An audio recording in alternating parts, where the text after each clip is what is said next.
10.30 ya atau jam setengah 11. Jadi buat yang mungkin mau nanya-nanya silahkan gitu kan. Kirimkan melalui WhatsApp atau telepon juga boleh. WhatsAppnya di 081225225949 atau 081575780949 atau di 0248455949 untuk teleponnya. Dan Sabar Hamanja sambil bertanya Mbaknya menjawab akan hadir menjawab pertanyaan-pertanyaan Anda. Silahkan kalau mau nanya. Tapi kalau misalnya Anda mau nanya gitu ya, tanyakan dengan detail, tanyakan dengan apa ya? Kalau misalnya, oh saya ada persoalan begini dengan jelas runtut sehingga kami bisa menjawab pertanyaannya. Terus usahakan Anda tetap bersama dengan kami untuk mendengar jawabannya. Dan kalau ada sesuatu yang perlu kami tanyakan lagi, Anda bisa langsung menjawab gitu-gitu Syahli ya. Kalau memang nggak mau disebutkan namanya nggak usah, nggak apa-apa. Tapi kita akan coba jawab pertanyaannya. Saya sempat terlebih dahulu, ini saya sudah tersambung melalui aplikasi Zoom nih dengan Bu Eli. Selamat pagi Bu. Pagi Ningrum, Apa kabar Ibu? kabarnya dahsyat dan luar biasa. Puji Tuhan. Sehat-sehat kan ya, Bu? Sehat Ningrum. Nah, ini loh, kalau hari-hari begini tuh ditanyain sehat kan ya, sehat deh. Itu kebahagiaan tersendiri dah. Doyan temit ora Ningrum, Salam. setan ora doyan temit ora dulit lelara padha lunga amarga pracaya. Betul, itu tuh lagu yang ini banget ya, kayaknya mungkin lagu yang udah lama gitu, tapi sebetulnya kalimatnya itu keren banget gitu ya, Bu ya. Kalau kita nyanyi itu tuh kayaknya kayak happy banget. Bener gak sih, Bu? Betul. Itu kayak perkataan iman banget sih kita ngomongin itu gitu ya. Setan ora doyan. Temit ora dulit lelara padha lunga amarga pracaya. Percaya. Rezekine teka saben dina bejo kabeh Tumpah sing pracaya Gusti Yesus. Yesus. Nah, nih daripada Kita eh, pagi-pagi nyanyi gitu. iya Bu, daripada sedih-sedih, daripada galau-galau nyanyi lagu begini sederhana tetapi itu membangun iman. Betul ya, Bu? Oh, sangat. Iya kan? Ini juga kita sedang memperkatakan firman Tuhan, percaya kepada Tuhan Yesus, kita tadi gitu ya, berkat datang, terus kita selalu sehat. Itu membangun iman kita banget sih. Jadi kalau misalnya Anda di dalam satu keadaan yang mungkin berat gitu ya, nyanyi lagu ini aja deh coba. Nggak usah lagu yang susah-susah, lagu ini sederhana tetapi itu bangun banget gitu ya. Oke, yuk yang mau nanya silakan 081225225949 atau 081575780949. Bu, ini ada satu pertanyaan yang menarik. Kita jawab terlebih dahulu ya, Bu. Oke. Ibu, mengapa orang Kristen dilarang bercerai? Lalu bagaimana caranya mempertahankan pernikahan di tengah situasi saat ini, di mana orang-orang merasa perceraian sebagai satu-satunya jalan keluar? Terima kasih. Kenapa orang Kristen tidak boleh cerai? Karena pernikahan itu merupakan satu komitmen. Satu komitmen yang tidak bisa dipungkirin karena kita sudah menikahnya di hadapan Tuhan. Yang kedua, ingat dari hasil pernikahan itu kan memang diinginkan oleh Tuhan adalah di mana dua orang bersekutu, dua jadi satu, suami istri jadi satu, mereka akan melahirkan keturunan ilahi. Ya, yang kalau suami istri cerai, nantinya yang berakibat itu adalah anak-anaknya yang akan menjadi korban. Ya, yang dikehendaki dua jadi satu itu adalah itu tadi keturunan nilai baca Maleakhi 2 aja deh. Jadi gini, Kejadian 1 ayat yang ke 27, 28, terus nanti baru loncat Maleakhi 2 ya Ningrum. Oke. Ayo, Kejadian 1, 27, 28. Maka Allah menciptakan manusia itu menurut gambarnya. Menurut gambar Allah diciptakannya dia, laki-laki dan perempuan diciptakannya mereka. Allah memberkati mereka, lalu Allah berfirman kepada mereka, beranak cuculah dan bertambah banyak, Ini penuhilah bumi beranak cuculah dan bertambah banyak, penuhilah bumi dan dan kuasa taklukkanlah itu. taklukkanlah. Nah, Lanjut, Bu. ya itu kan udah tuh tujuannya. Dan kenapa harus menikah? Karena yang di ayat 24 dibilang bahwa tidak baik laki-laki itu sendirian di ayat yang ke-18 itu. Jadi memang Tuhan sudah merancangkan demikian. Loncat ke Maleakhi 2. Maleakhi 2. Ayat 15. Maleakhi 2 ayat 15.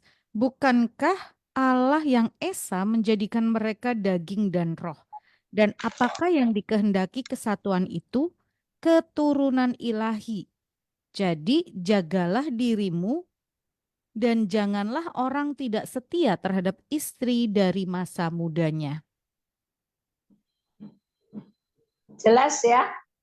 Ya. Jadi itu kenapa pernikahan tidak boleh cerai. Orang menikah kenapa tidak boleh cerai? Karena perceraian itu merupakan suatu kebencian bagi Allah. Karena Allah kepengennya kita ini keluarga, beranak cucu, melahirkan keturunan ilahi yang dipakai untuk memenuhi bumi. Ya. Ya. Nah, sekarang bagaimana cara mempertahankan pernikahan? Cara mempertahankan pernikahan itu ya harus satu dengan yang lain tuh berpikir begini loh. Saling merendahkan diri, terus begini. Kalau kita mau diterima orang dengan segala kekurangan dan kelebihan kita juga harus bisa menerima kelebihan dan kekurangan pasangan kita atau orang lain. Dari situ pernikahan kita baru bisa langgeng. Ya. Ya.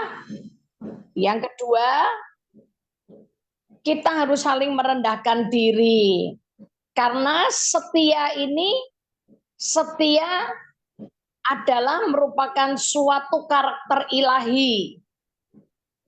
Banyak orang itu menikah asal seneng-seneng. Tapi begitu dalam masa yang sukar dan sulit, banyak orang yang tidak berani bertahan dengan kesetiaan. Padahal setia ini merupakan sifatnya Allah. Allah itu cari orang yang setia. Ya. Coba di Wahyu 2 ayat 10. Wahyu 2 ayat 10. Jangan takut terhadap apa yang harus engkau derita. Sesungguhnya iblis akan melemparkan beberapa orang dari antaramu ke dalam penjara supaya kamu dicobai dan kamu akan beroleh kesusahan selama 10 hari. Hendaklah engkau setia sampai mati dan aku akan mengaruniakan kepadamu mahkota kehidupan. Nah, ya kan? Yang dituntut adalah kesetiaan. Orang yang bisa setia adalah orang yang tidak takut terhadap penderitaan. Ya. Dan memang setia ini satu sifat yang sulit didapatkan. Cari orang pintar baik, cari orang ganteng, cari orang hebat banyak. Tapi cari orang setia ini maaf, merupakan satu barang langka ini. Coba di Amsal 19 Ningrum. Amsal 19. Ayat berapa, ayat Bu? 22. Ayat 22. 22. Sifat yang diinginkan pada seseorang ialah kesetiaannya. lebih baik orang miskin daripada seorang pembohong. Ya, jadi kesetiaan ini merupakan sifat yang diinginkan Allah.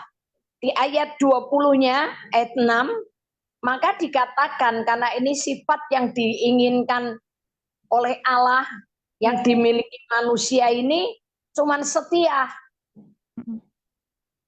20 ayat 6.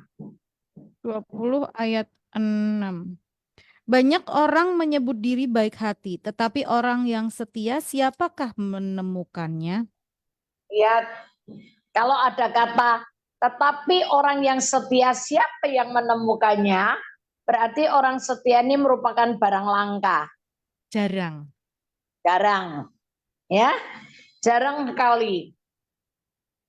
Apalagi di zaman kayak begini, Ya, setia itu nggak gampang. ya. Dan kenapa Allah mencari dari semua manusia sifat dari manusia? Kenapa yang paling diinginkan Allah setia? 1 Korintus 1 ayat yang ke-8 dan 9. 1 Korintus 1 ayat Ayat 8 8. dan 9 coba. Ia juga akan meneguhkan kamu sampai kepada kesudahannya, sehingga kamu tak bercacat pada hari Tuhan kita Yesus Kristus. Allah yang memanggil kamu kepada persekutuan dengan anaknya Yesus Kristus Tuhan kita adalah setia. Ya. Jadi namanya Allah itu setia. Like son, like father kan? Ya, Seperti bapaknya demikian anaknya. Nah sekarang banyak orang Kristen mengaku diri anak Tuhan. Tapi nggak punya sifatnya bapaknya. Nggak punya sifat setia. Ini bahaya sekali loh. ya. Dan kalau cerai merupakan solusi, ya jangan menikah lagi. Ingat itu ya. Orang-orang yang sudah pada cerai karena menganggap solusi yang terbaik mengatasi masalah keluarga mereka adalah cerai, ya semestinya mereka nggak boleh nikah lagi. Memang sudah di Alkitab dibilang orang yang cerai nggak boleh nikah lagi, tapi ada begitu banyak orang Kristen yang memakai alasan itu untuk nikah lagi. Itu nggak boleh. Jadi kalau saya mempertahankan pernikahan saya cuman karena saya mau setia sama Tuhan. Saya kepengen tunjukkan bahwa lewat penderitaan ini ternyata aku punya sifat setia. Seperti bapakku setia.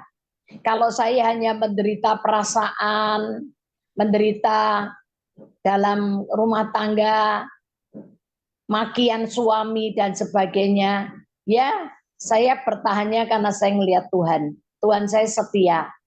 Dia setia sampai mati, bahkan mati di kayu salib. Ya wes itu yang jadi panduan saya itu. Ya. Mungkin jelas, Ningrum? Jelas, Bu. Artinya ini karakter ini dibutuhkan karena kita mau meneladani Tuhan aja sendiri gitu ya, Bu ya. Iya. Kalau kita disebut anaknya Tuhan Yesus ya kita teladan seperti apa Bapaknya. Oke. Lanjut, ini ada pertanyaan. Bu, saya mau nyambung pembahasan yang dibahas Ibu ini.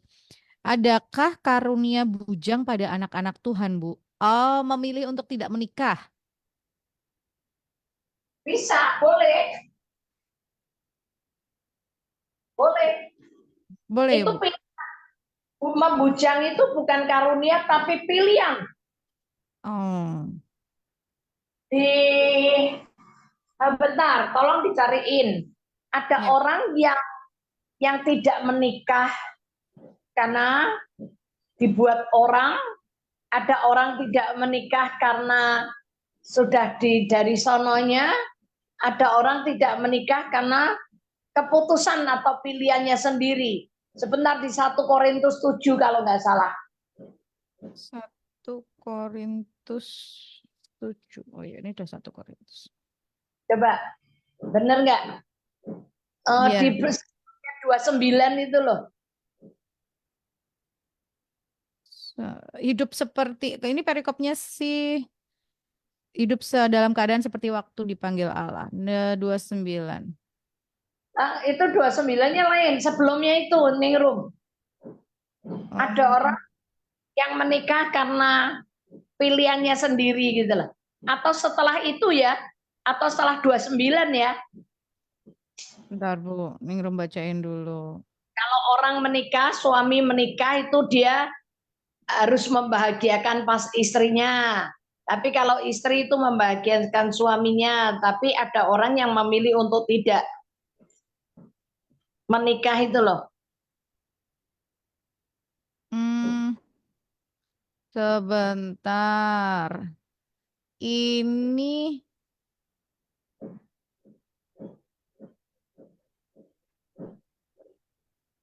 kalau tadi ayat berapa? 29. 31, 32 kah? 31 bukan. 29-nya apa nih, Rum? 29-nya saudara-saudara inilah yang kumaksudkan yaitu waktu telah singkat. Karena itu dalam waktu yang masih sisa ini orang-orang yang beristri harus berlaku seolah-olah mereka tidak beristri. Terus? Hmm, terus 30-nya dan orang-orang yang menangis seolah-olah tidak menangis dan orang-orang yang bergembira seolah-olah tidak bergembira. Orang-orang yang membeli seolah-olah tidak membeli apa yang mereka beli. Enggak. Bukan itu, sebentar. Hmm. Nanti deh sambil lalu. Itu Ya, ada kok. betul. Sambil kita cari. Sambil saya cariin dulu. Saya ingat-ingat dulu ya. Tapi itu pilihan ya, Bu, bukan karunia ya. Bukan karunia, tapi pilihan.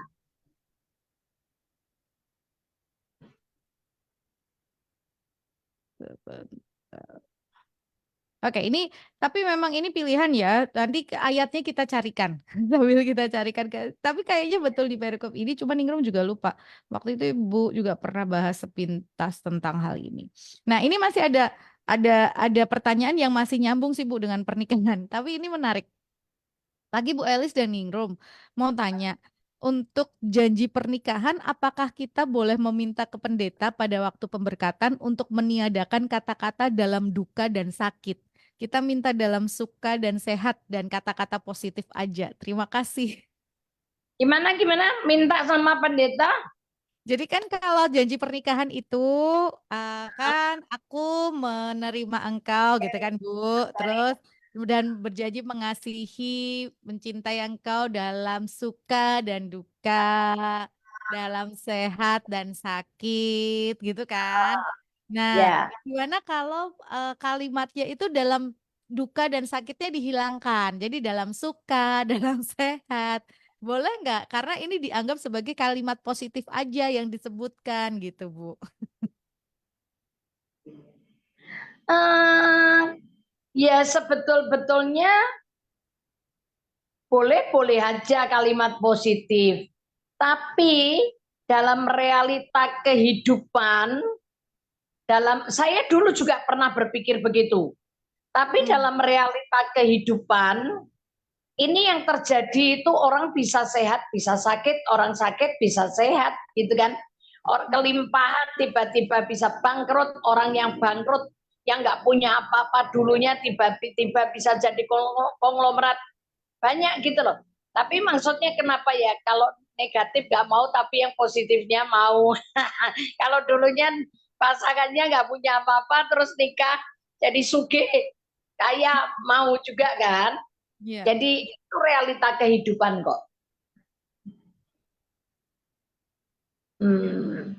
Jadi Hmm. eh, apa namanya? eh Terus kalau misalnya ini tiba-tiba nih terpikirkan gini ya Bu, kalau misalnya janjinya cuman dalam suka, dalam sehat, terus kalau pasangannya sakit, berarti janji itu nggak berlaku dong, karena kan kita nggak menyebutkan, Hmm. Iya, makanya ya kan Bu? iya, betul. Jadi kalau kalau apa namanya kalau misalnya kan itu tadi yang boleh keadaan kita nggak pernah tahu gitu ya. Memang itu boleh sih menjadi kalimat yang positif. Tapi sekali lagi ini kan sebuah janji. Kita misalnya nih, Ningrum kan janji sama Bu Elis, Bu, besok kalau Ningrum begini begini begini, Ningrum begini ya. Nah, kalau itu tidak terjadi atau itu suatu saat terjadi kan saya harus memenuhi janji itu gitu kan. Prinsipnya janji itu kan seperti itu, term and conditionnya lah istilahnya gitu. Jadi itu sebetulnya ke kesepakatan dalam kehidupan ya. Nanti kalau gitu nanti ketika pas miskin, pas sakit ditinggal piye ya kan? Nah, karena dia merasa tidak berjanji untuk menemani pada saat nggak punya duit gitu kan. Karena memang manusia punya sifat seperti itu. Mau enaknya sendiri. Ya. Jujur loh ini nggak usah bilang orang lain loh, diri kita sendiri nih loh. Mm-mm. Kalau bisa ya enak ndak menderita. Oh, enak aja senang-senang sukacita aja. Tapi Ya. maksudnya nanti ketika sakit, ketika jatuh miskin, nah kita bisa ngomong positif. Ayo Ya. sayang, yo yang gitu atau suaminya atau istrinya. Ayo kita punya pengharapan ini bangkit, jangan jangan susah. Kita punya pengharapan. Nah itu kan bisa tetap berkata positif kan. Betul. Jadi eh itu tadi gitu ya. Ini kan janji itu kan ada term and condition atau ada kondisi yang harus ditepati saat janji itu disebutkan. Nah, artinya ya itu tadi ada level di mana pada saat itu kita harus tepati janji kita. Itu komitmennya seperti itu. Semoga jelas ya menjawab pertanyaan ini gitu ya. Em, Mak, ya Bu, Ningrum, ya. tadi ayat 12 coba Di mana Bu? Matius 19:12 ayat yang kita cari tadi loh. Matius 19. Ayat 12. Oh ya. Ada orang yang tidak dapat kawin karena ia memang lahir demikian dari rahim ibunya. Dan ada orang yang dijadikan demikian oleh orang lain. Dan ada orang yang membuat dirinya demikian karena kemauannya sendiri. Oleh karena kerajaan sorga. Siapa yang dapat mengerti, hendaklah ia mengerti. Yes. Itu ya Bu ya. Oke, ini eh ada apa namanya? Jawaban dari ibu tadi yang bertanya gitu, Bu. Soalnya pernah ada seseorang yang mengatakan dia dikaruniai buat membujang, tidak menikah dan tidak punya pasangan. Nah, pernyataan itu betul atau tidak? Bukan karunia. Itu pilihan. Nah, itu tadi Ya, baca 19 itu aja toh tuh nggak ada bicara karunia kok. ya betul. Memang kan dari lahir itu memang dari sononya ditentukan Allah gitu kan Ya. maksudnya. Ada. Oke, Bu, jawabannya Matius 19 ayat 12 ya, yang bertanya itu. Oke, lanjut. Sekarang nih. eh Shalom Bu Elis, nyambung soal menikah ini jadi panjang nih soal menikah nggak apa-apa. Kalau kalau nggak menikah karena belas nggak bisa tertarik atau jatuh cinta sama lawan jenis gimana dong Bu? Apakah itu salah atau dosa? Enggak salah, enggak dosa. Enggak salah, enggak dosa. Ya, kalau enggak tertarik dengan lawan jenis, ya berarti Anda ditetapkan dari dalam kandungan ibu Anda untuk tidak menikah. Itu aja. Mm-mm. Tapi ya jangan tertarik dengan sesama jenis ya. Oh iya iya iya iya, betul betul betul. Artinya memang benar-benar tidak ada ketertarikan kepada siapapun gitu ya Bu, mau lawan jenis atau sesama jenis ya Bu.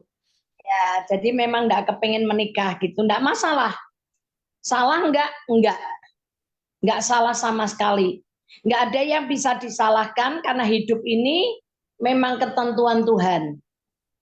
Mm. Gitu. Misalnya Oh. Mm-mm. orang cacat, orang nggak punya kaki, nggak punya tangan, orang buta. Kalau memang ditentukan Tuhan menikah, dia akan tetap dapat pasangan hidup kok. Ya. Saya pernah ketemu sama orang pendek, pendeknya kayak jamu jago itu ya, yang kayak begitu. Tapi ada orang yang mau nikah sama dia loh, digendong-gendong loh Ningrum, Ya. digendong-gendong, bawain tasnya, ketika punya anak ya digendong, diapain, itu hebat loh. Itu memang Tuhan itu, saya melihat kebesaran Tuhan, saya melihat kemahakuasaan Tuhan itu luar biasa. Mm-mm. Sampai orang tuanya yang laki itu sangat-sangat nggak bisa terima. Kok anaknya laki ganteng, gagah, tinggi besar, nikah sama orang, ngurusin orang seperti itu. Oh, benar, tapi tetap anaknya memang cinta. Mm-mm. Saya ketemu dengan banyak orang. Tuh Pak Andi dulu pemain pemain gitarnya Persekutuan Doa Immanuel tuh dulu kakinya dua-dua juga nggak ini. Tapi istrinya gagah loh. Istrinya gagah, tinggi besar, dan punya anak cantik-cantik. Mm. Jadi kalau memang sudah ditentukan sama Tuhan nikah, nikah enggak, ya udah enggak usah merasa bersalah. Enggak apa-apa kok, nikmatin aja. Ya. Oh, ini ada sambungannya, Bu. Tadi kan kita jawab asal tidak ada ketertarikan dengan yang sejenis gitu ya.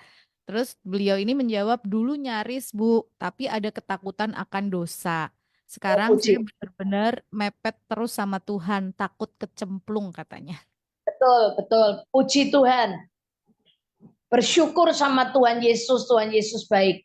Karena seperti itu tuh memang bisa ditularkan. Bahayanya tuh yang kita nggak pernah ngerti, hal seperti itu bisa ditularkan. Saya Hmm. pernah ketemu dengan orang yang memang punya kecenderungan seperti itu, tapi jahat ya. Akhirnya dia jadi predator gitu loh. Hmm. Hmm. Artinya dia mencoba mencari korban, istilahnya ini bisa disebut korban kan ya sebetulnya, Bu? Iya, mencari korban. Yang saya ngelihat itu ya ketika ketika pasangannya mulai, karena pasangannya itu sebetulnya sudah punya suami gitu kan. Oh, Tapi itu ya setiap kali tahu pasangannya itu hamil, wah diogrok-ogrok. Bagaimana caranya digugurin, harus tetap digugurin. Ngeri loh itu. Hmm. Ya, itu tadi fokus sama Tuhan, tadi mepet sama Tuhan. Fokus sama Tuhan, mepet sama Tuhan. Itu Oke, bersyukur, bersyukur beneran. bersyukur. Tuhan masih ingatkan gitu ya. Itu benar-benar Tuhan yang Punya mengingatkan. takut sama dosa itu loh Ningrum. Itu luar biasa itu. Ya, artinya benar-benar apa ya? Ada ada penundukan diri gitu ya, Bu ya. Oke, lanjut. Yang mau nanya, monggo silahkan. Temanya nggak harus tentang pernikahan ini karena tadi di awal sudah ada pertanyaan tentang pernikahan dan perceraian, jadi akhirnya eh, apa ya namanya? Terus kemudian belebarnya ke situ. Tapi kalau memang mau nanya seputar itu boleh atau seputar hal yang lain. Contohnya seperti ini nih. Shalom Bu Elis. Bu, saya kan mendapatkan insentif dari pemerintah kota, tetapi setiap penerima wajib ikut askes dan setiap ditransfer sudah dipotong untuk biaya askes. Pertanyaannya, kalau saya beri perpuluhan itu harusnya sebelum dipotong atau setelah dipotong ya Bu? Mohon penjelasannya. Terima kasih. Sebetulnya asuransi kesehatan itu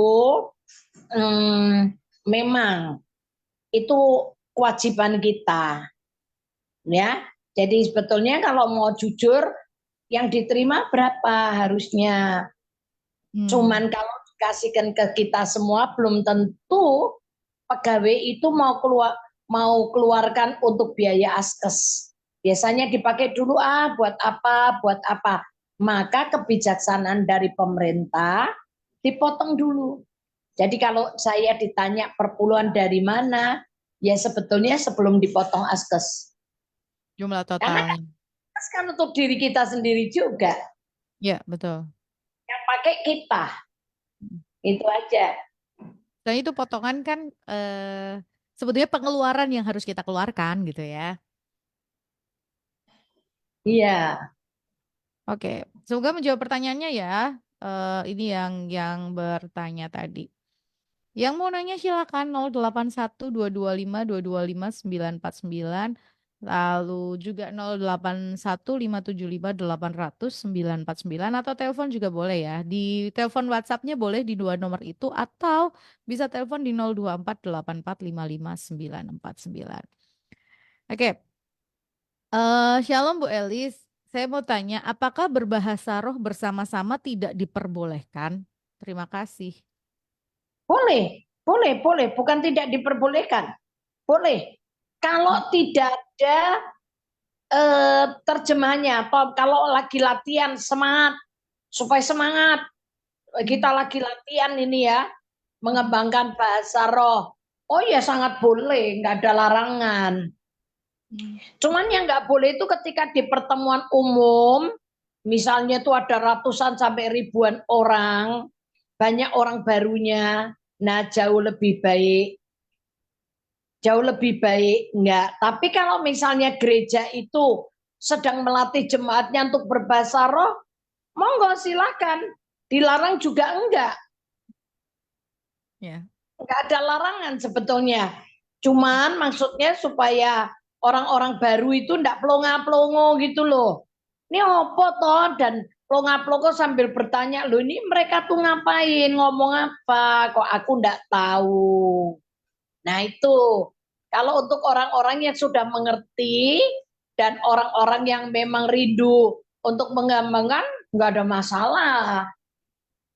Yang perlu diperhatikan orang baru aja. Kalau tidak ada orang baru, semua memang sudah pendoa dan mereka semua memang sudah siap memang berkumpul untuk latihan, ya nggak masalah. Silakan, bagus banget. Ya. Jadi nggak ada larangan untuk berbahasa roh bersama-sama sebetulnya. Oke, lanjut. eh Bu, tadi Ibu menyampaikan tentang setia. Lalu bagaimana jika pasangan kita yang tidak setia? Apa yang harus kita lakukan? Terima kasih.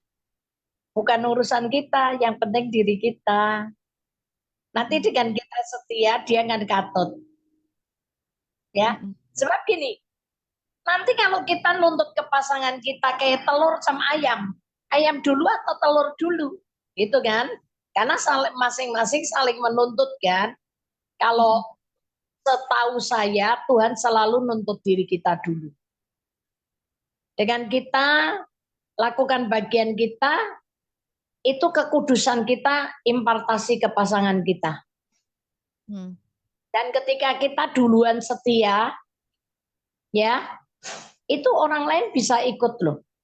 Gak apa-apa jadikan kita teladan bukan cuma sama suami, tapi sama anak-anak kita, terhadap saudara-saudara kita. Udah itu aja.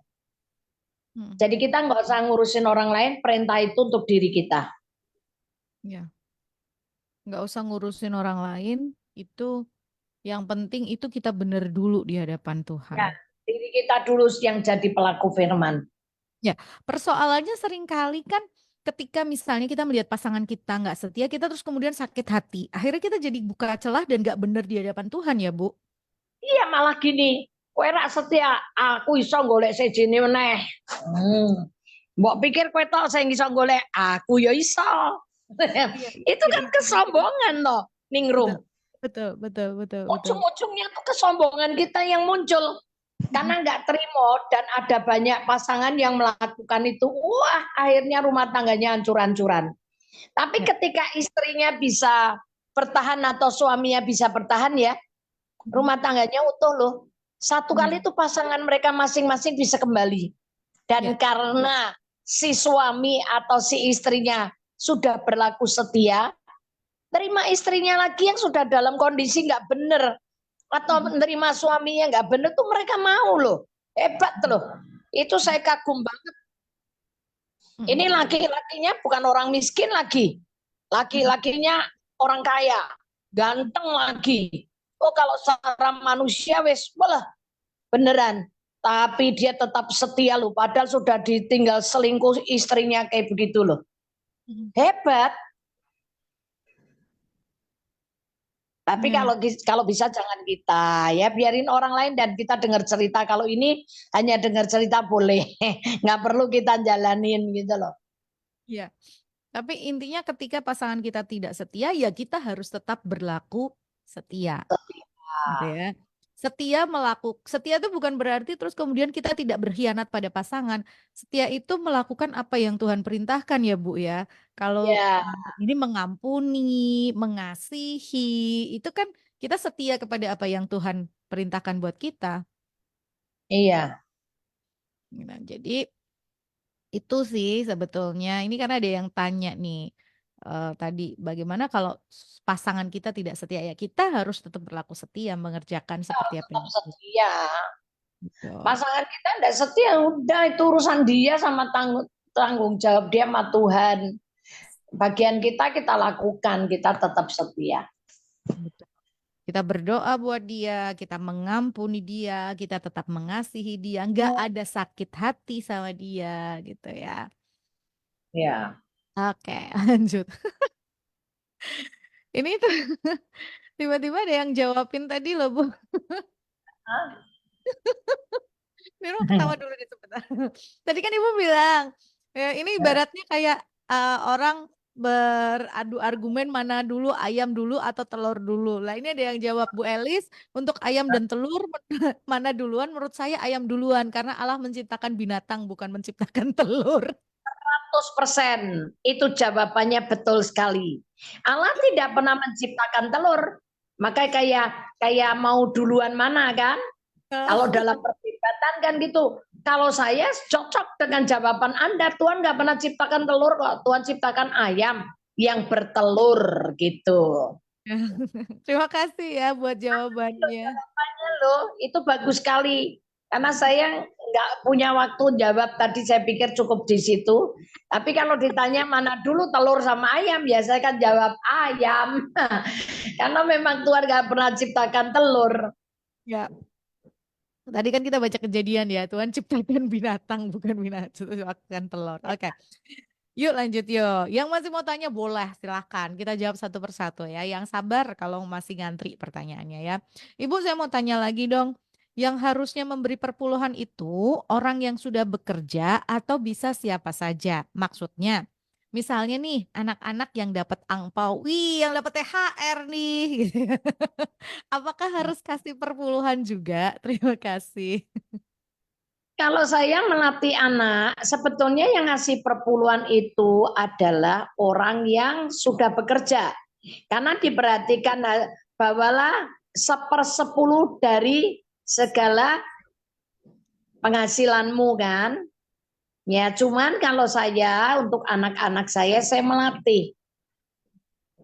Melatih apa? Melakukan amsal, memuliakan Tuhan dengan hartamu, dengan hasil pertama-tama dari seluruh penghasilanmu.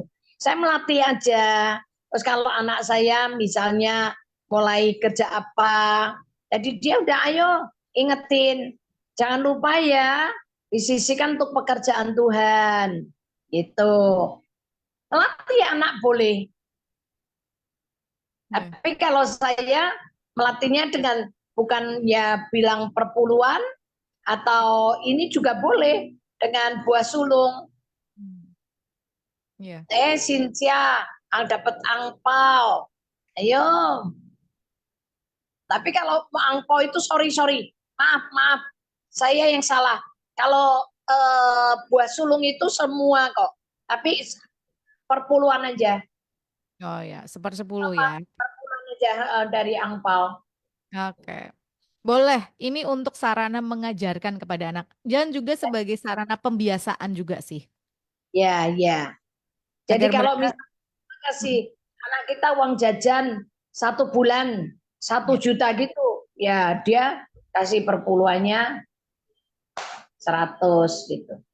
agar mereka itu tadi terbiasa untuk melakukannya. Oke, ini ada telepon, kita jawab terlebih dahulu. Halo. Halo, selamat pagi, Mbak Pagi, Nero, iya, Elizabeth. iya silakan Bu Rini. Tuhan bersyukur karena yang menjadi pertanyaan sudah terjawab. Oh gitu. Tapi soal yang kerja harus berpuluhan, Kalau saya enggak kerja dari dulu sudah puluhan tahun, tapi kan tetap ada yang pemasukan dari siapapun saya tetap ambil perpuluhan besar Oke. atau kecil. Ya. Saya tetap setia ambil perpuluhan Oke. itu. Oke, Bu. Itu aja. Ya, Iya. soal tadi soal pernikahan. Mm-mm. Seperti saya enggak pernah saya bukan enggak pernah tertarik. Saya bergaul seperti biasa. Tapi kalau menikah dan tidak menikah itu yang menentukan Tuhan. Kalau sampai sekarang saya tidak menikah, saya percaya saya tidak pernah membatasi, tapi memang saya pilihan saya tidak menikah gitu. Oke. Iya, Ibu. Itu Bu Rini. ya. Ya. Terima kasih Terima Bu kasih. Elis. Iya, terima kasih Bu Rini. Jawabannya tadi menguatkan saya. Ya, terima kasih Bu. Terima kasih. Tuhan berkati. Tuhan Shalom. berkati. Oke, ya. Terima kasih ya Bu Rini. Tadi katanya menjawab. Oke, kita lanjut ya. Tadi sudah terjawab semoga pertanyaannya. Kita lanjut lagi ke pertanyaan selanjutnya. Ini masih ada WhatsApp soalnya ya. Pagi Bu Elis, pagi Ningrum, pagi Bu. Ini seorang ibu. Karena dia menyebutkan, saya ibu. Bu, saya mau bertanya. Roh Kudus menyuruh saya untuk mengampuni seseorang. Tapi saya tidak melakukannya. Beberapa kali hati saya tidak damai.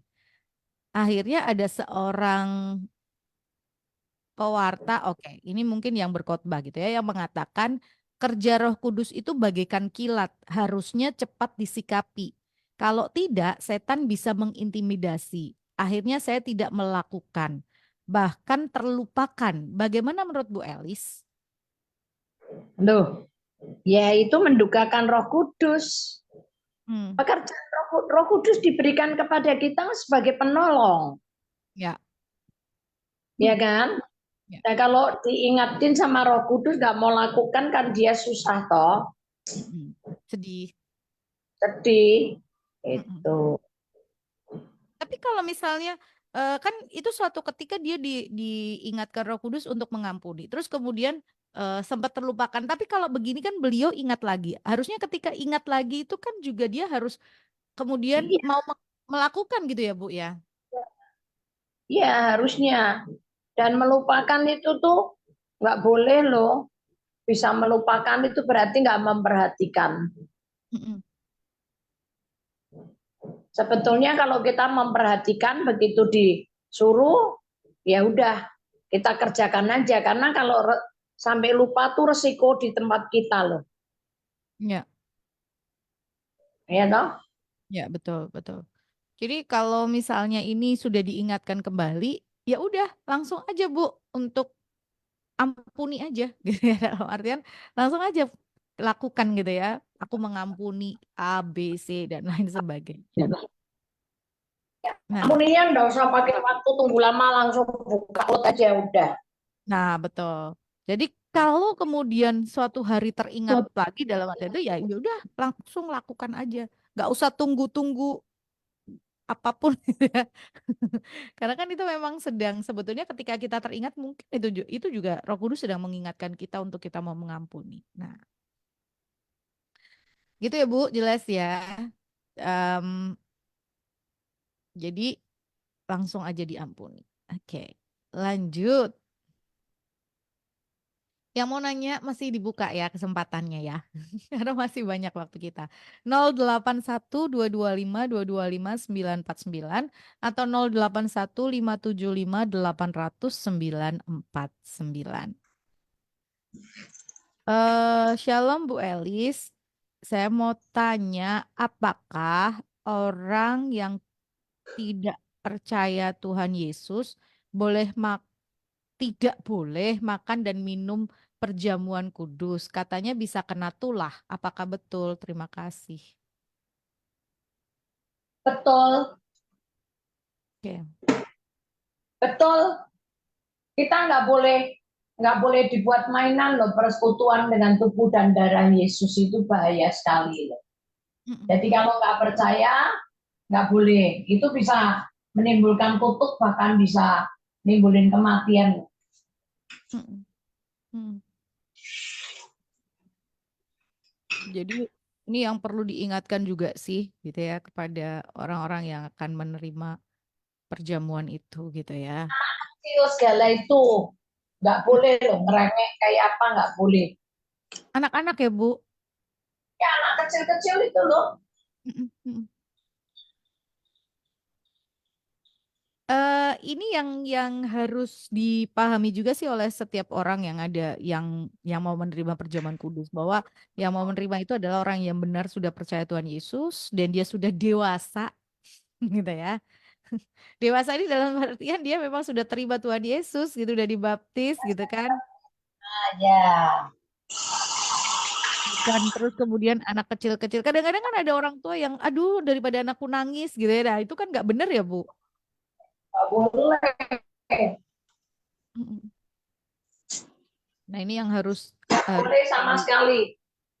harus diberikan ketegasan hal ini gitu ya terhadap orang tua juga, mungkin Anda yang tahu gitu ya, untuk mengingatkan kalau ada yang seperti ini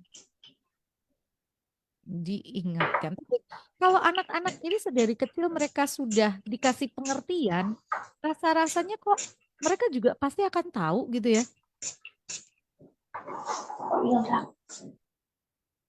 Jujur saya itu anak saya juga kecil gitu ya, tapi mereka nggak pernah merengek ketika melihat saya sedang melakukan perjamuan kudus. Saya juga bingung.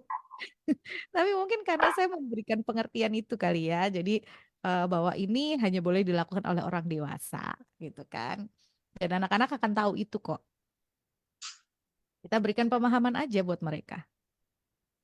Semoga bisa membantu nih jawabannya ya. Kalau ini yang saya sampaikan sih berdasarkan pengalaman. Saya mengalaminya seperti itu. Oke, yang mau nanya lagi silahkan 081 225 225 949 atau 081 575 800 949 081 575 800 949 atau di 081 225 225 949. Telepon juga bisa ya itu ya, buat Anda yang mungkin mau telepon, oke saya mau telepon, boleh. Pakai telepon WhatsApp kalau nomor dua nomor tadi. Tapi kalau mau telepon pakai nomor teleponnya kita itu ada di 024 84 55 949. Random ya pembahasan kita hari ini, bukan hanya tentang pernikahan, tapi juga tentang ini. Oke, lanjut sebentar. Ada yang kelewatan nggak ya? Kalau ada yang kelewatan dan mau bertanya sekarang boleh silakan. Masih ada waktu, masih banyak waktunya. Sampai 10:30 loh kita tuh.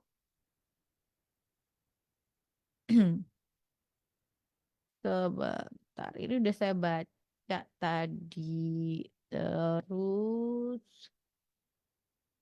bentar. C, C, C, C.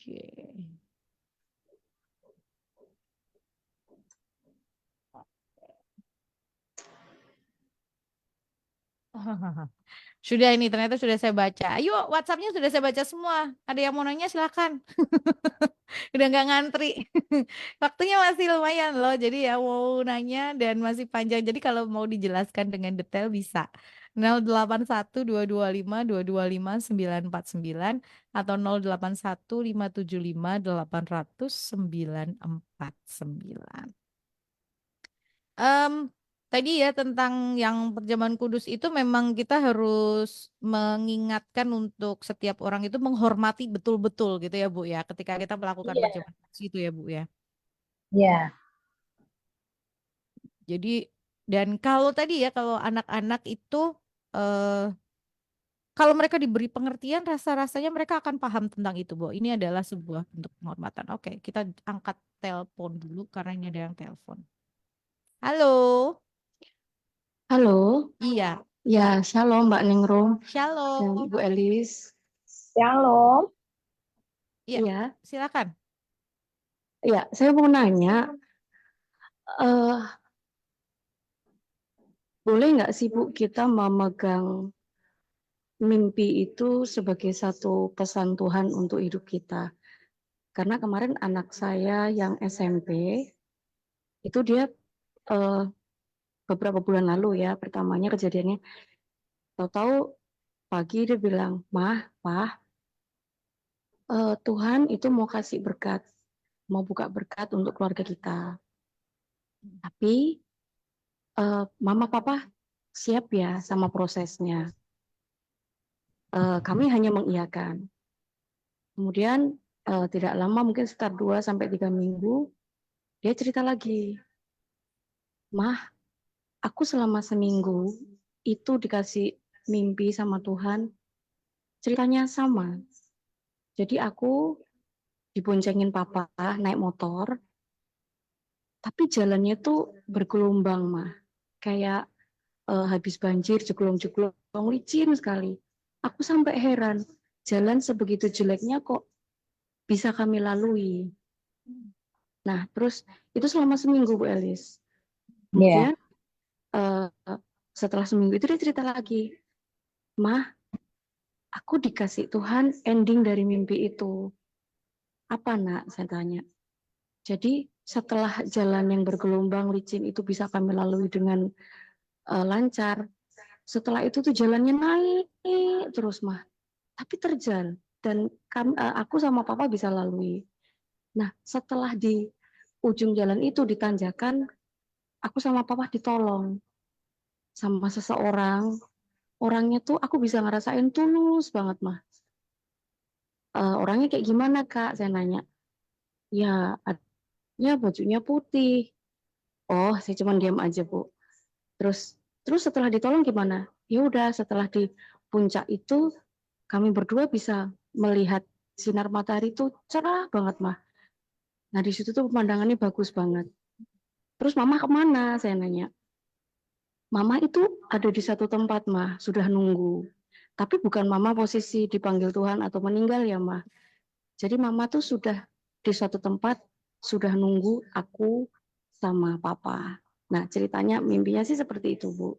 Nah kebetulan beberapa kali anak saya ini sempat menceritakan mimpi atau saya nggak tahu apakah itu mimpi atau penglihatan ya Ibu. Jadi kalau dia cerita itu kok banyak benernya dengan mimpinya. Itu aja sih Bu.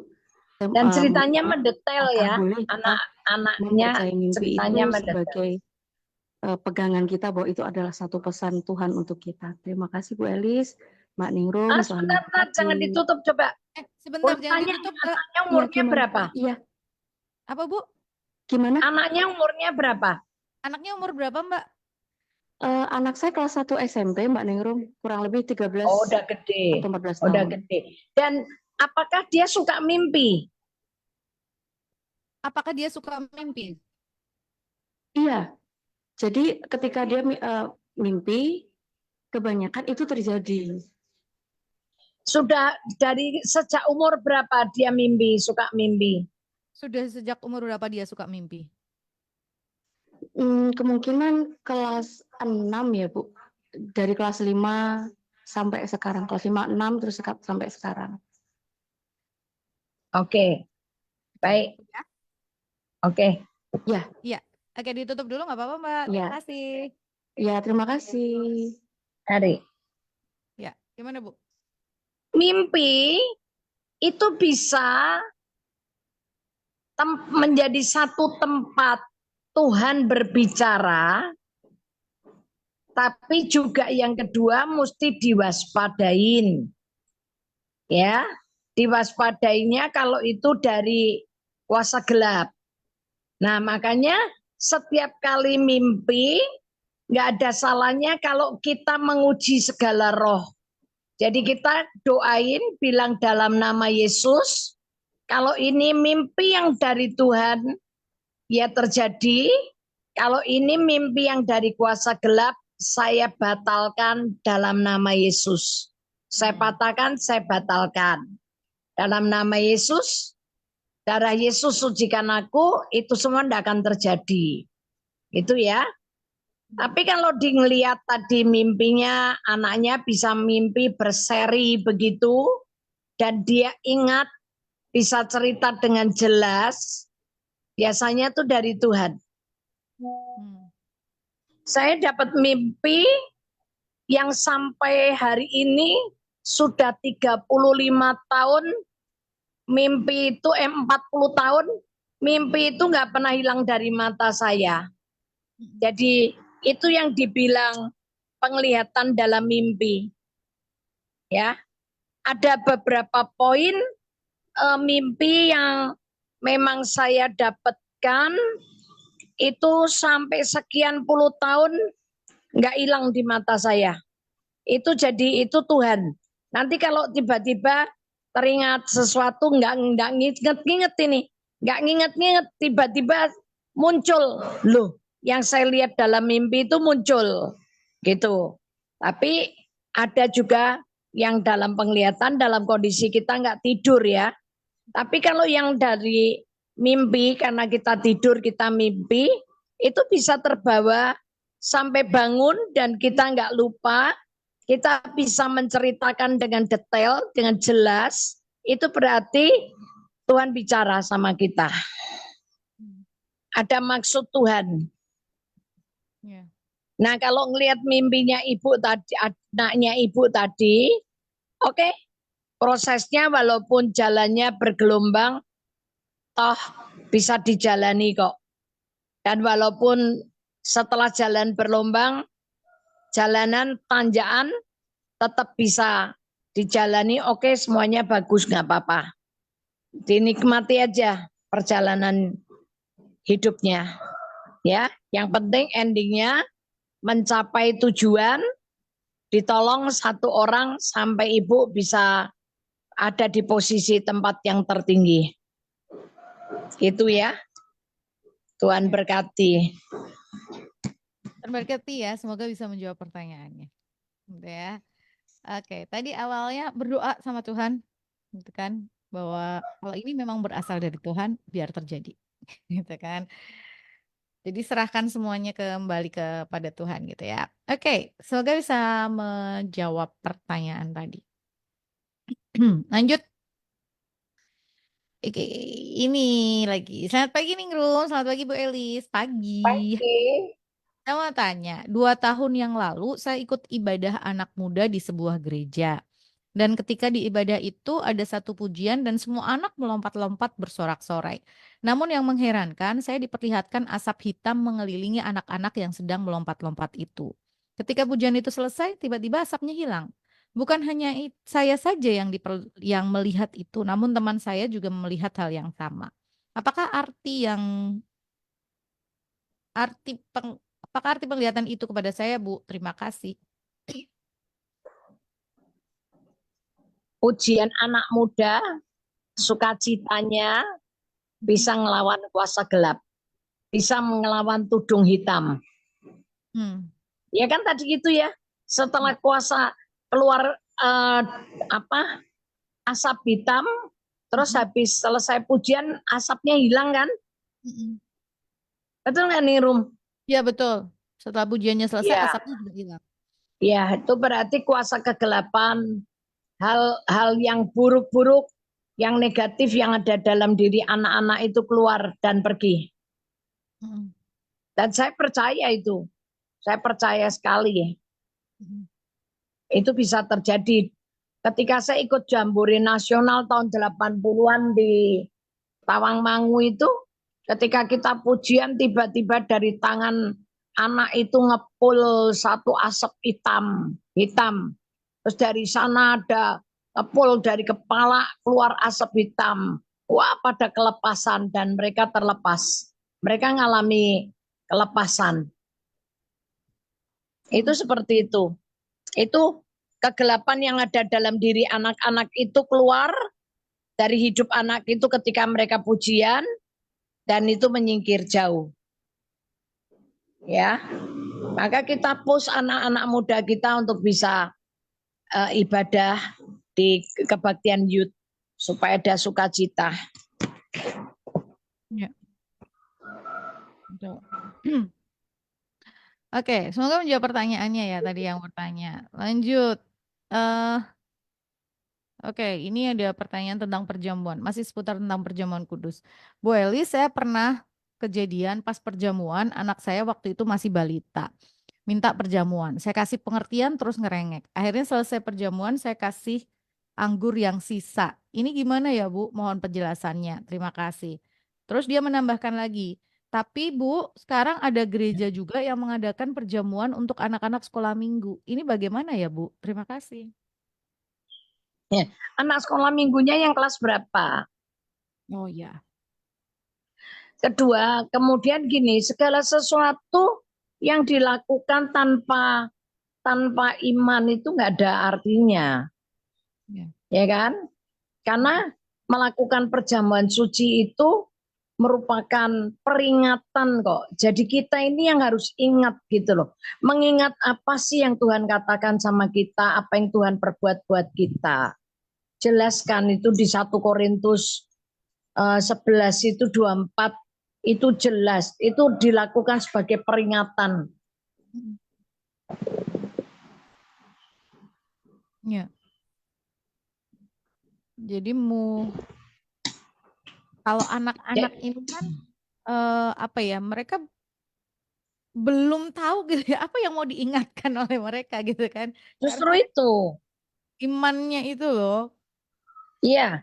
Kalau baptis sekarang umur 9 tahun, yang penting dia sudah bisa baca Alkitab, sudah bisa ngerti Yesus siapa, dia sudah bisa diajak untuk terima Yesus, dibaptis nggak apa-apa.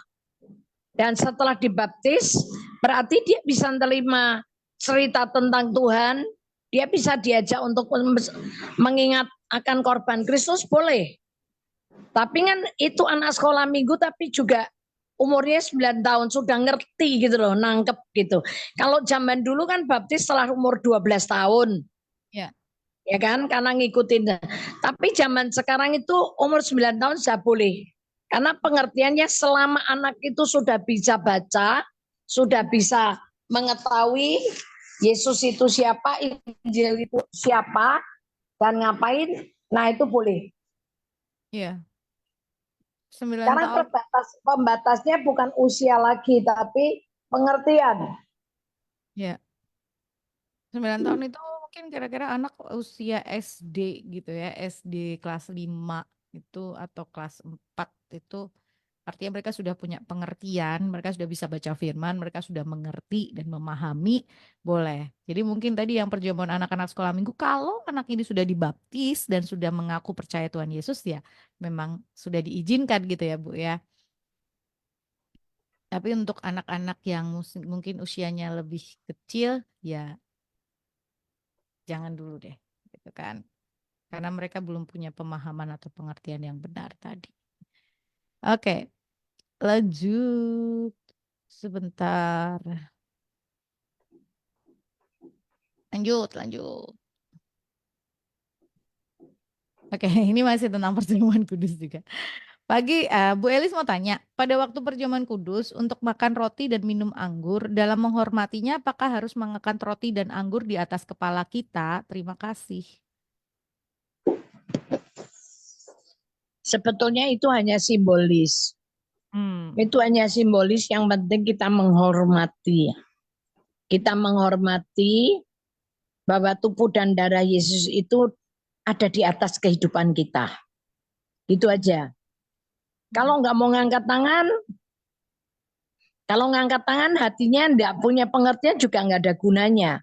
Yang penting itu pengertian ini loh. Pengertiannya kenapa sih kok roti harus diangkat tinggi di atas kepala kita, dan cawan yang berisi darah Yesus itu kenapa harus diangkat tinggi di atas kepala kita.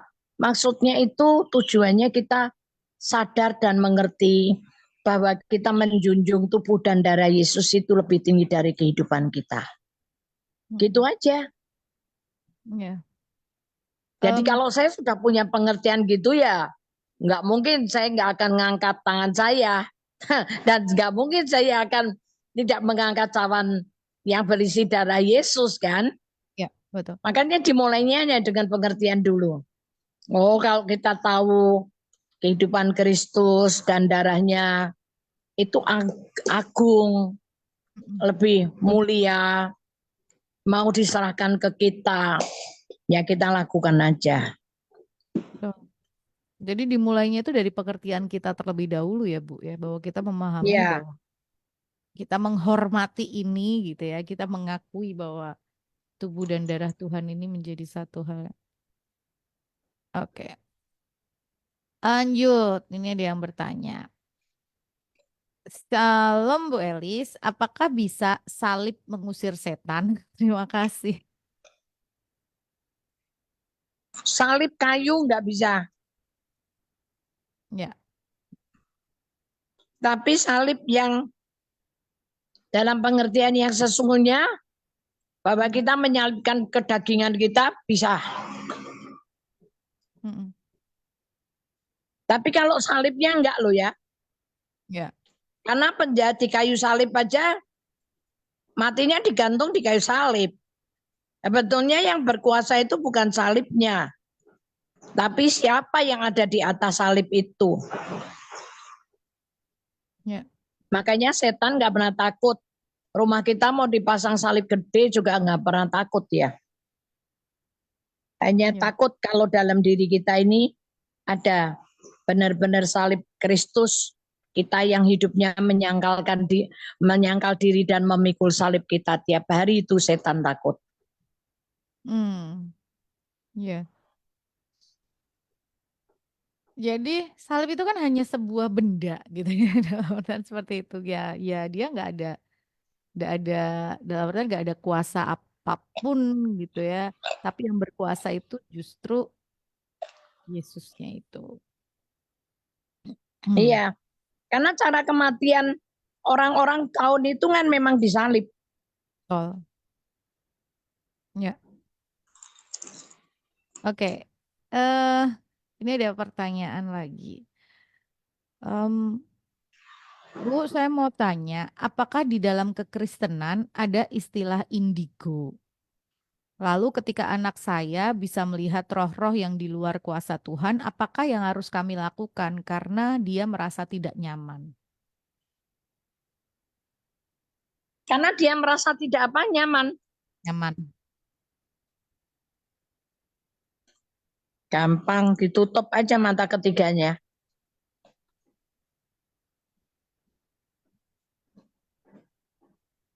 Apakah bisa digunakan untuk pekerjaan Tuhan, Bu? Ini pertanyaan tambahannya. Pertanyaannya apa? Apakah bisa digunakan untuk pekerjaan Tuhan? Bisa, bisa. Asal sudah dikuduskan dulu ya. Mm-mm. Karena memang karunia sebetulnya kan punya Tuhan. Mm-mm. Cuman ada garis keturunan tertentu yang memang punya ilmu, sehingga ilmu itu akan nular ke keturunan. Jadi Ya. kalau dapatnya dari turunan, ya jauh lebih baik. Harus dikuduskan dulu. Didoakan, ditahirkan dalam nama Yesus. Semua karunia penglihatan ini harus dikuduskan dalam nama Yesus. Mm-mm. Yang kedua, kalau tidak merasa nyaman itu memang kalau nggak punya firman, bisa gila. Kayak orang gila gitu loh. Karena Ya. itu saya ngalami waktu saya kecil. Waktu saya kecil nggak ngerti, nggak tahu, orang tua juga nggak ngerti indigo itu apa. Bisa ngelihat ke alam roh itu, saya dianggap ngawur, saya dianggap mainan, saya dianggap guyonan. Tapi saya ngelihat tiba-tiba di depan mata saya ada yang menjungkir balik melet-melet. Tiba-tiba ada mayat gemelantung di depan mata. Itu bisa membuat saya stres. Betul. Betul. Jalan kemana-mana tiba-tiba bisa ngelihat Betul. orang aneh-aneh. Itu membuat saya stres. Masuk ke kamar kecil mau buang air kecil aja, begitu ngelihat lari saya. Ketakutan. Karena nggak ada yang ngarahin. Nah setelah saya ikut Tuhan Yesus, itu mata ketiga saya ditutup.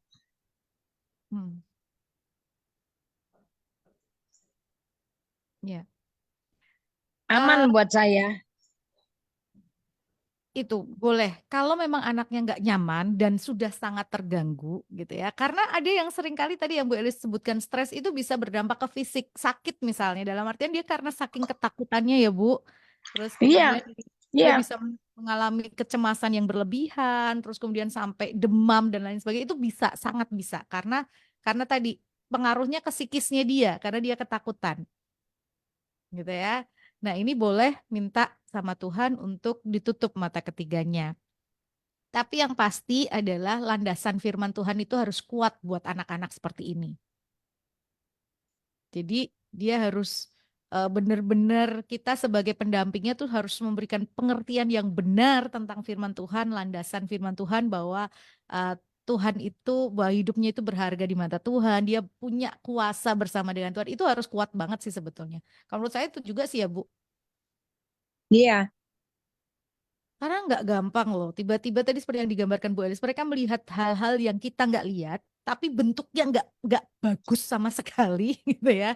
Buat seorang anak itu nggak mudah untuk melewati itu. Jadi kita sebagai orang dewasa yang sudah dewasa ini bisa mendampingi. Kalau memang sangat tidak nyaman dan udah sangat mengganggu, ini berdoa berarti ya sama Tuhan untuk minta bahwa ini mata ketiganya untuk ditutup. Betul ya Bu?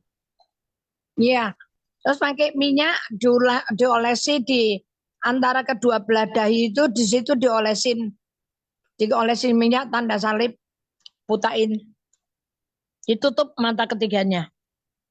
Ya, betul. Jadi eh itu ditutup mata ketiganya. Tapi sekali lagi tetap diberikan tadi ya landasan firman, pengertian tentang kebenaran firman Tuhan itu buat anak-anak seperti ini. Kalau yang sudah mulai agak besar mungkin agak gampang ya kalau anaknya sudah mulai eh, akhir-akhir SD gitu. Tapi kalau buat yang anak kecil-kecil gitu, itu kasihan. Karena kadang-kadang seringkali membuat mereka menjadi sangat-sangat terganggu dengan hal itu. Yap, lanjut. eh Bu, gimana ya? Mama saya sakit lambung dan kadang kambuh. Lalu apa benar itu kambuh karena pikiran mama sendiri? Gimana ya Bu jalan keluarnya? Terima kasih. Bisa. Lambung itu memang erat dengan pikiran. Orang kalau kepikiran terus itu lambungnya bisa seperti itu, bisa. GERD-nya bisa keluar, asam lambungnya berproduksi lebih banyak. Apalagi kalau dengan kekhawatiran, hidupnya penuh dengan kekhawatiran, bisa. Mm-mm. Kalau saya yang memperhatikan beberapa teman yang sakit lambung, saya bawa ke dokter gitu ya, dikasih obat lambung. Tapi jangan salah, pasangannya ada obat penenangnya. Hmm. Tiap kali saya lihat, oh kok dikasih obat penenang juga ya, gitu kan? Hmm. Sekali, 2 kali, 3 kali saya bawa teman dengan kasus yang sama, saya ngelihat selalu dikasih obat penenang sama dokternya. Dikasih obat lambungnya. Tapi jangan lupa ada obat penenangnya loh. Ya. Walaupun itu dosisnya kecil sekali, tapi istilahnya itu obat penenang. Mm.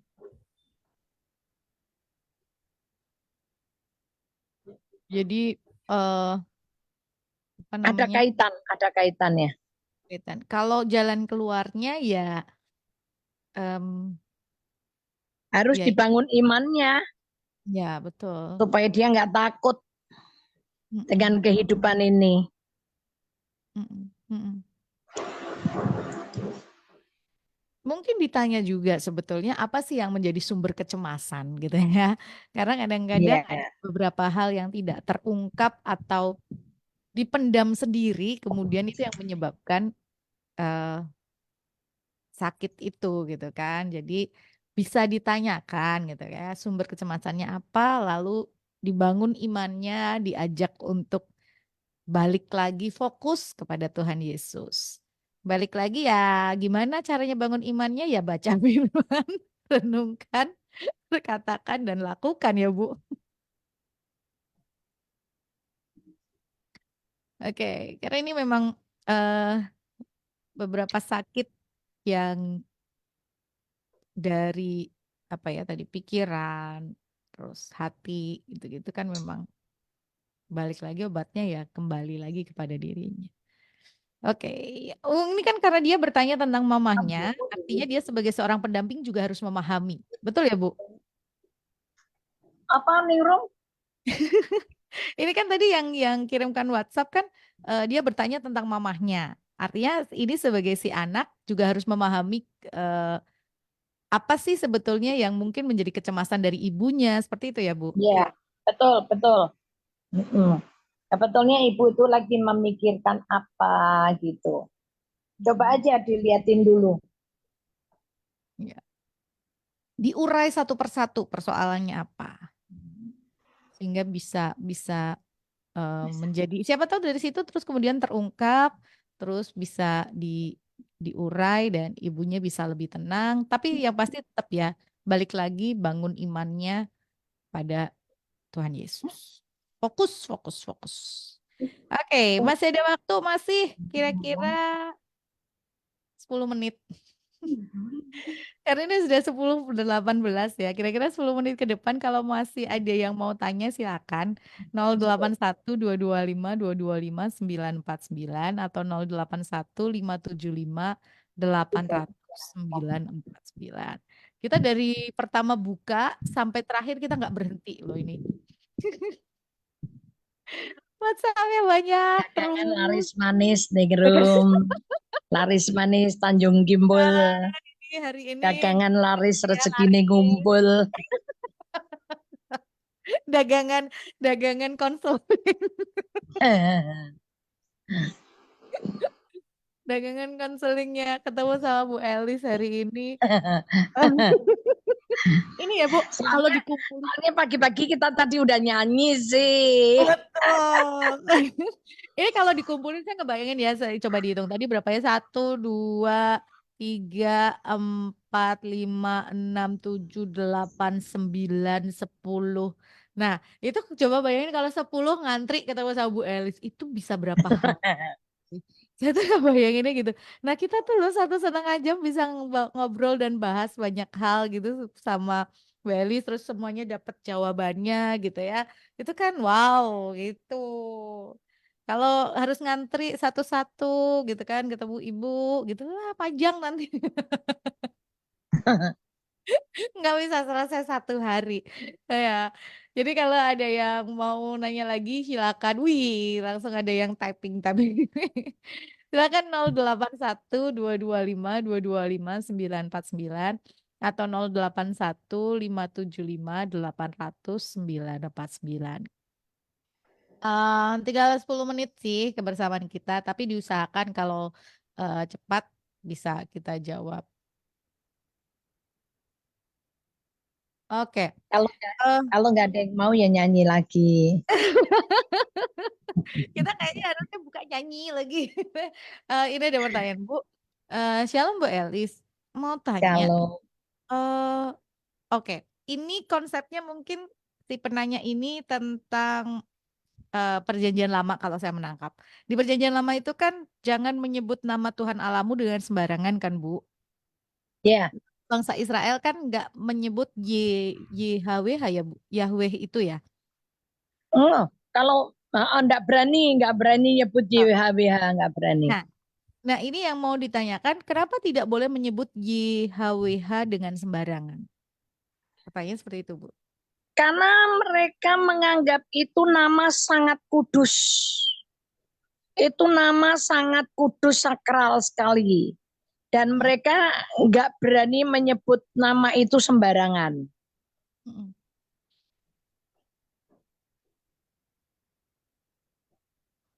Ya, Oh, jadi itu menjadi salah satu perintah kenapa? Allah. Kan? Itu menjadi salah satu perintah alam, jangan menyebut nama Tuhan Allahmu dengan sembarangan. Ningrum, suaramu tuh kecil banget, Ningrum. Masa Bu, ini udah keras belum? Nah, sekarang udah. Oke. Yang itu loh Bu, salah satu perintah jangan menyebut nama Tuhan Allahmu dengan sembarangan, Ya, dan itu yang dipegang ya, kan. ya. Mm. Heeh. Tapi sekarang dengan Yesus, nama Yesus yang diberikan kepada kita, dan oleh karena kita percaya kepada Yesus, kita diberi kuasa memanggil Allah YHWH itu sebagai Bapak kita. Sebetulnya buat kita ini enak banget. Cuman orang Kristen banyak latah. Hmm. Nah, salah satu contoh latah misalnya, Yesus, Yesus, Yesus, misalnya gitu, itu juga nggak boleh. Hmm. Nggak menghormati gitu loh. Kalau gitu apalagi pakai nama Yesus buat nipu, buat bohong, untuk bersumpah, itu kan sebetulnya nggak boleh. Hmm. Ada orang yang latah. Ya, dalam pengertian latah itu ya Allah gitu misalnya. Hmm. Allah misalnya tanpa sadar itu ya begitu-begitu gitulah.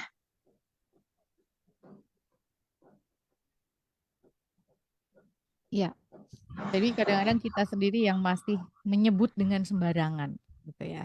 Ya. Jadi kita harus belajar menghormati sama seperti orang Israel, maksudnya dalam pengertian nama itu kudus, nama itu sakral, nama itu penuh kuasa, nama itu dahsyat gitu loh.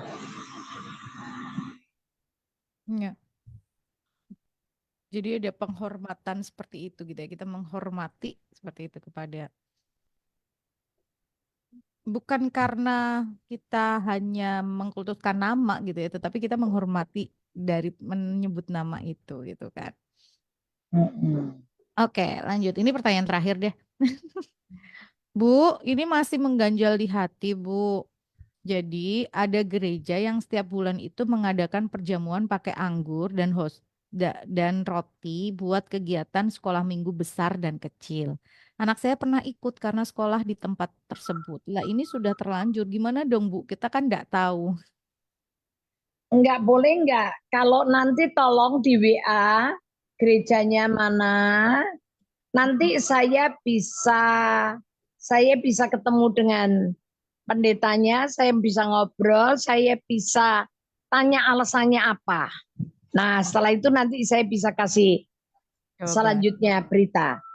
Ini rahasia aja, dikasih ke Ning Rum aja WA-nya, gerejanya mana. Udah, cukup. Nanti saya yang akan tanya.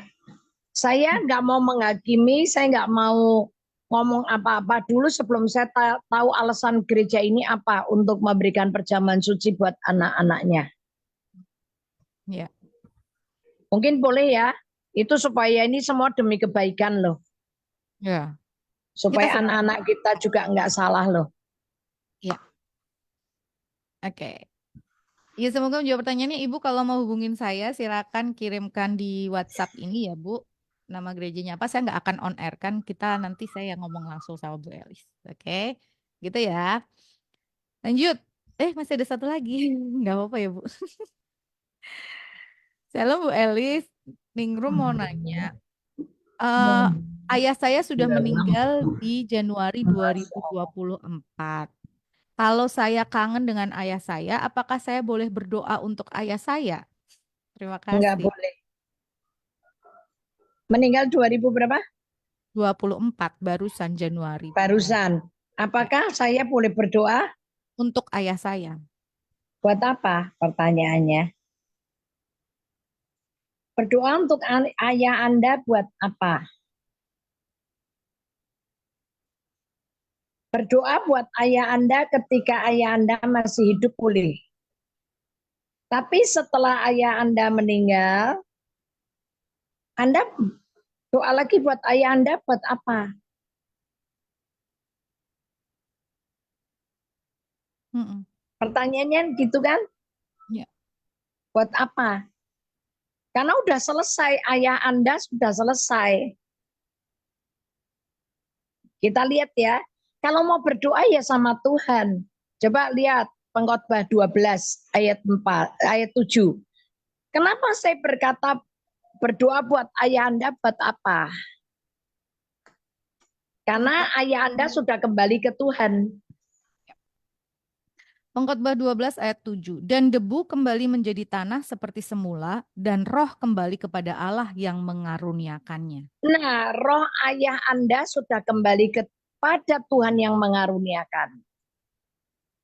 Anda berdoa, tubuh ayah Anda sudah jadi tanah. Sudah kembali ke tanah. Jadi nggak ada gunanya. Yang kedua, kalau didoakan itu maunya gimana? Itu Lazarus dengan orang kaya yang sama-sama sudah meninggal. Udah mati. Cuman beda tempat, yang satu di Firdaus, yang satu di Tartarus. Tempat alam penantian. Ya. Mereka aja saling pindah nggak bisa. Terus orang kaya bilang, tolong dong Lazarus kembali ke rumah bapakku untuk menceritakan bahwa ini ada surga dan neraka misalnya gitu. Dijawab apa? Nggak bisa. Karena jurang yang memisahkan di antara Lazarus dengan orang kaya tidak terseberangi. Bahkan kalau disuruh dari dunia orang mati datang ke dunia orang hidup, nggak ada gunanya karena sudah ada kesaksian dari kitab para nabi.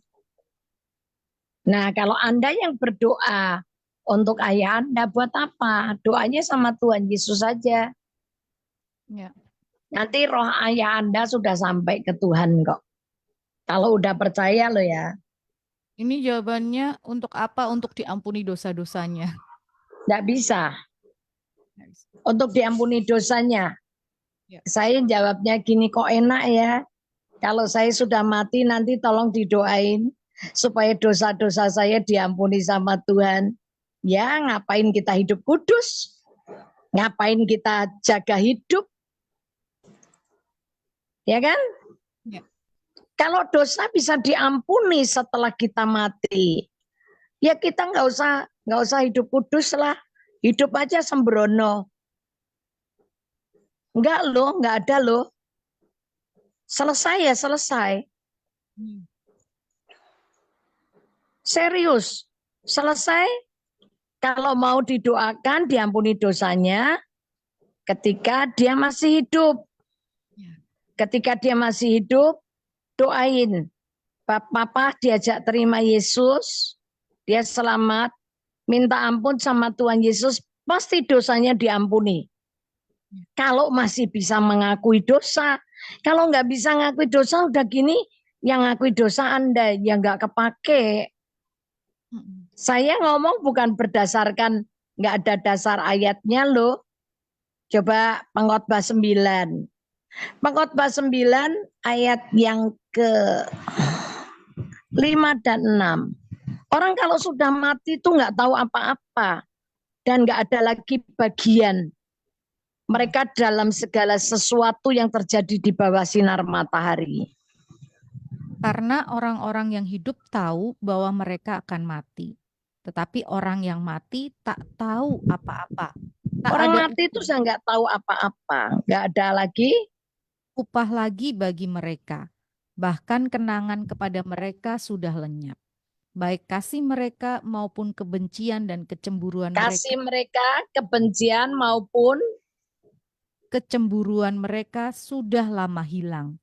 Dan untuk lama-lamanya tak ada lagi bahagian mereka dalam segala sesuatu yang terjadi di bawah matahari. tak ada lagi bagian mereka dalam segala sesuatu di bawah matahari.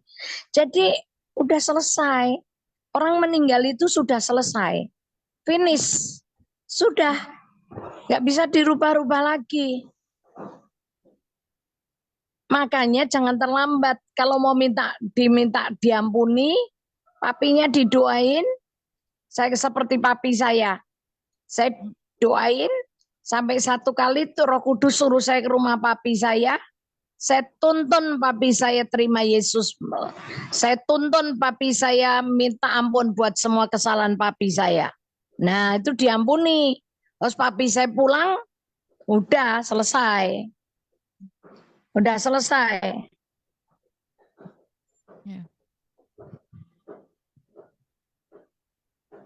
Nangkep Kamu nggak ya? nangkep Bu, nangkep, menangkep. Nangkep ya? Karena yang bisa, yang diampuni itu ketika kita mengaku dosa.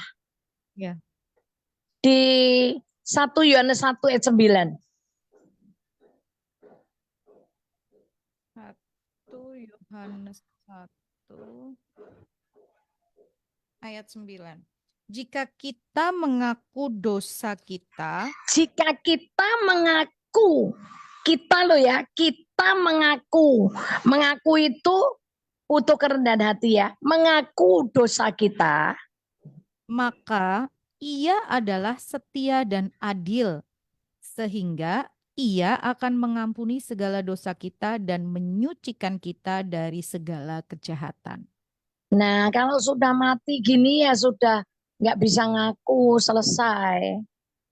Ya. Nggak bisa, kita jangan dibohongi ya dengan satu pemahaman bahwa nanti ketika mati didoakan dengan kaum kerabatnya, kita bisa pindah dari neraka ke surga. Itu enggak. Kalau seperti itu nanti, ya kalau terjadi, kalau enggak, tiwas kita sudah hidup enggak karu-karuan sembrono. Ketika hidup kita enggak beresin hidup ini, kita mati, selesailah kita. Sayang banget gitu loh. Ya, jadi saya berharap enggak, udah selesai. Mungkin Sekarang ini doain dirimu sendiri dan orang-orang yang keluarga yang masih hidup, ayo sebelum meninggal selesain sama Tuhan.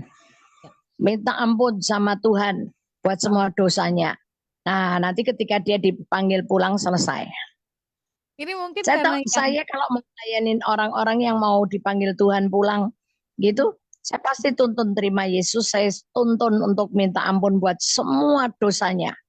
Saya sebutin satu-satu, dia tinggal ngikutin saya. Begitu pulang, mukanya terang, ya, mukanya bagus. Ya, mungkin ini yang mengirimkan WhatsApp karena masih sedih gitu ya Bu ya, masih merasa kehilangan. Jadi terus kemudian merasa, lah saya harus berdoa untuk yang meninggal. Padahal sebetulnya yang perlu didoakan dirinya sendiri yang masih ada gitu ya. Karena masih ada. ya makanya balik lagi pengertian ini harus dimilikin. Jangan sampai kita ini nyesel. Karena dibilang kan Hosea 4, umatku binasa karena tidak mengenal akan Allah. Ini bahaya, pengenalan akan Allah ini perlu dimiliki. Jadi kita harus kenal firman. Supaya kita ini nggak binasa gitu loh Ningrum. Betul, betul. Kenali firman Tuhan. Gimana? Tuhan maunya ketika manusia hidup, selesaikan, beresin semua. Tapi kalau sudah mati, selesai loh. Maka seringkali dikata, Mas jangan terlambat, jangan terlambat. Jangan sampai terlambat, selesaikan. Maka saya kalau perkara hutang segalangan saya selalu perhatiin, saya nggak mau hutang lepas dari hari ini gitu loh. Hari ini selesai. Sebab kalau besok tiba-tiba mati, wah selesai saya. Ya. Saya kalau mau tidur itu saya introspeksi apa yang belum selesai hari ini, saya selesaikan. Ada ganjelan apa terhadap orang, saya selesaikan. Ya. Karena saya berpikir, ya ntar malam kalau aku tidur tiba-tiba nggak bangun lagi gimana? Nah itu loh. Ya. Cari penghiburan di dalam Tuhan ya buat yang kirimkan WhatsApp ini gitu ya. Dan nggak perlu lagi papahnya didoain, sudah selesai. Dia sudah terima Yesus, dia sudah kembali rohnya kepada Allah. Jadi kalau misalnya yang ditinggalkan ini merasa sedih, balik lagi kepada firman Tuhan. Pahami lagi gitu ya tentang pengertian-pengertian ini. Selalu ya Bu, baca, renungkan, berkatakan dan lakukan kebenaran firman Tuhan. Biar jadi kekuatan. Yeay, kita terabas 6 Sudah menit. selesai. Terabas 6 menit nih. Oke, Bu Elis terakhir Bu, buat pendengar pagi nih. Ya tetap sadar dan berjaga-jaga. Ya. Sebab lawanmu seperti iblis yang mengaum-ngaum sedang mencari orang yang siap ditelannya. Yes. Oke, sadar dan berjaga-jaga.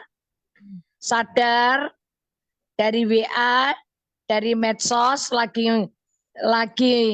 keluarin berita apapun, sadar. Jangan kayak orang mabuk, jangan seperti orang kilaf. Sadar sesadar-sadarnya. Ingat, berita-berita ini lagi nyebarin virus apa? Kalau lagi nyebarin virus ketakutan, kekhawatiran, langsung tolak. Berjaga-jaga, jaga pintu hatinya. Ya. Jangan berita itu masuk ke hati dan pikiran dan merongrong ketenangan kita. Oke? Tuhan Yesus berkati. Tuhan Yesus memberkati. Terima kasih Bu Elis. Sampai ketemu minggu yang akan datang. Ya, Tuhan berkati. Bye. Tuhan berkati. Dan terima kasih buat semuanya yang sudah bergabung bersama dengan saya ya. Berharap apa yang dihadirkan boleh menjadi berkat. Ya, iso. Tuhan Yesus memberkati.